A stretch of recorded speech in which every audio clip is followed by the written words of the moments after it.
Mas okay po ba automatic in terms of smooth driving? Marami kasing nagsasabi na ma-vibrate at dragging issues ang very common dito. So napakagandang tanong yan, no, Boss Ezra? Tara, sagutin natin yan. On my end talaga, I would really say napaganda talaga ng mga automatic motorcycles because of the convenience it brings as a daily rider. Now, if ang obstacle mo, bakit hindi ka makabili-bili ng motor or automatic motorcycle is because of the dragging issues or vibrating issues, I wanna tell you this, na lahat ng motor is merong vibration kasi meron itong mga makina.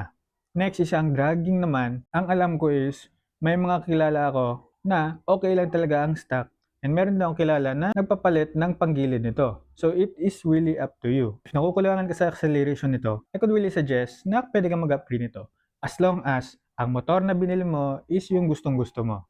So I hope nakatulong to, and if gusto mo ng ganitong klaseng mga video, I want you to follow for more, like this video, and comment down below ano yung mga suggestions mo or ano yung mga questions mo na pwede natin sagutan and ng mga community natin dyan. Always remember lang, you ride safe and see you in my next videos.